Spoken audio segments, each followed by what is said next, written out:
sheekhow waxba haysan oo miskiina ku ogaa milyaneer adigoo noqday oo jaamacadiyo ayaanu aragnay xageebay waxaasoo lacag sheekh ka yimaadeen noloshu waa dhibaatada Soomaalina aan ugu gudagalna baran madaxdeeni waalidiinteeni iyo fanaaniinteeni ay noloshii ka wada khaldan tahay musuqmaasuq dil iyo wada xun ay dadkii ku wadaan ayagoo daroogeysano marqaasan ay live ku soo galayaan dadka hortoodii bilaa xushood markaasaan hadana yaabanahay maxaa caruurtii waale oo maxay ugu dayanayaan ilaa kuwii ka horeeyay waa kuna sameynayaan laga bartay laga badi ay caruurtii yakuna dadkoodii wada laynayaan yakiina isdilayaan ilmo yar oo wali da'doodu 15 gaarin ayaa mustaqbalkoodii ku waayaya waxyaalo yar oo basiiriya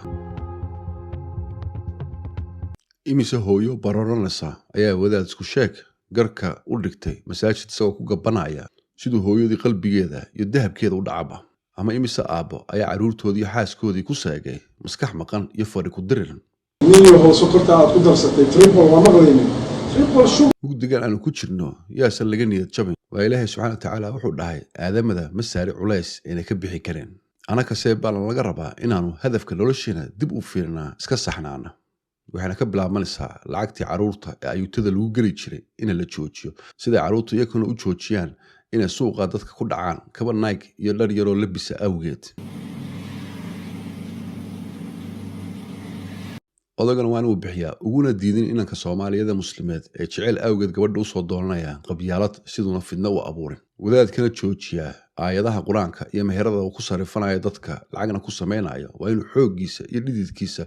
ku shaqeysta tusaalana ugu noqda ummadda milyaneer na ah cadeena ka rabtaa ilaahay iga dhig milyaneer Saudiga maaha jaamacadaha gaarkaaba leh hadda jaamacad waana role models dhexdeena sameysana aanu aragnaa dad Soomaaliyeed oo nolosha kaalin walba ka galaysa wax walba qabanaysana ilmaheena u ogolaana inay kuwa ku dayadaan qabyaalad awgeedna loo oran ninka ku dayin kala reer baatidiina Iblis ama shaydaanka wuxuu iskaga dhigayaa inay adag tahay in loo toobad keeno Ilaahay laakiinse talaabada u qaadiba Ilaahay waa lagu soo dhawaanayaa yaasan marna la isdhiibin lagana niyad jabin isbedelka nolosha